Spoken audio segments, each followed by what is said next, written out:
የሸዋ ሁለተኛ ደረጃ ትምህርት ቤት ከዚህ በፊትም አምና ነው የጀመረው። ውስብስብ ችግሮች እንደነበሩበት ይታወቃል። ነገር ግን በበላይ አካል ጥረትም በእኛም ጥረት እንዲሁም ሚዲያውም ከፍተኛ ጥረት በማድረግ የወንበር ችግር ከፍተኛ ወንበር ችግር ነበረበት። እሱ ክልሉ ለመፍታት ያደረገውን ጥረት እናመሰግናለን። ከዚህ በፊትም ችግሮች ነበሩ። እነሱ ችግሮች ግን ክልሉም ተረድቶ በመናደርገው ጥረት የወንበሩና የጥቁር ሰሌዳው ችግር ተፈቷል። ነገር ግን አዲስ ትምህርት ቤት እንደመሆኑ ትምህርት ቤቱን በእርግጥ ክልሉን ገነባልን። ከዚህ አንፃር ግብአቶችን ለማሟላት ከፍተኛ ችግር ሆኖብን ያለው የበጀት ምክንያት ነው። አሁን በጀት ምክንያት እየተደረገ ነው ማነቆ የሆነብን። የሚገርመው ቤተ መጻሕፍት መከፈት ነበረበት። የቤተ መጻሕፍት ሩሙ አለ፣ ግን ደግሞ መጽሐፎችን ወደዛ ውስጥ አስገብቶ አስነባቢ በመመደብ ደረጃ ድጋፍ ሰራተኛ ላይ በጀት የለም።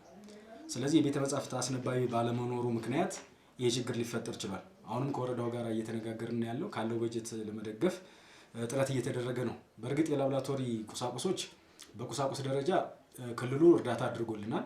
ቁሳቁሶቹ እየገቡ ነው ያሉት። አሁን በቅርብ ስራ ይጀምራሉ።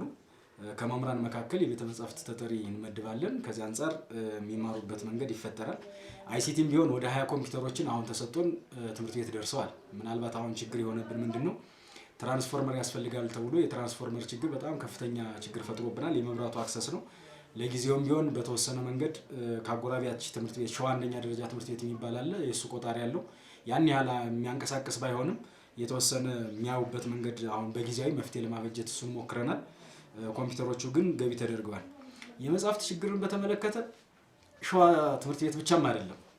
በተለይ አዳጊ የሆኑ ትምህርት ቤቶች የጣማ 12ኛ ክፍልና የሸዋ 10ኛ ክፍል የመጻሕፍት ችግር በጣም አስቸግሮናል።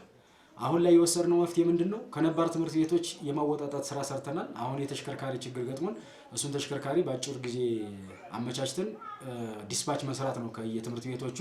ይሄን ተረድቶም ደግሞ ዞኑ ቅድሚያ ለአዳጊ ትምህርት ቤቶች በሚል መድቦልን ደብረ ማርቆስ የግዘና ማዕከል ላይ ስርጭት ተሰርቶልን የ10ኛ ክፍል መጽሐፍ አሁን ሰሞኑን ውሰዱ ተብሎ ተነግሮናል። እሱንም አምጥተን የሚደርስበትን መንገድ እንፈጥራለን። በእርግጥ ትምህርት ቤቱ አጥርም የለውም። ተጨማሪ ብሎኮችም እንዲገነቡ ይፈልጋል። ክልሉ መጀመሪያ ላይ ይሄንን ግንባታ ሲሰጠን ሃይስኩሉን ሲገነባልን ተጨማሪ ሌላ 2 ብሎኮችን ወረዳው እንዲሰራ ነበር ቃል የተገባውና አጥሩ እንዲያጠር ነበር። አሁን ላይ ባለው የበጀት እጥረት ምክንያት እሱ ማድረግ አልቻልንም እና ከትምህርት ቤቱ ሳር ሽያጭና ከውስጥ ገቢ አሁን እሱን ትምህርት ቤቱን ለማሳጠር ጥረት እያደረግን ነው። ትምህርት ቤቱ ግን አሁን በችግር ውስጥ እንዳለ ወስደን ያው በርብርብ ከወረዳው አስተዳደር ምክር ቤት ጋር ይሁን ልንፈታው እንደምንችል ታሳቢ ቢደረግ የሚል ሐሳብ ነው ያለኝ።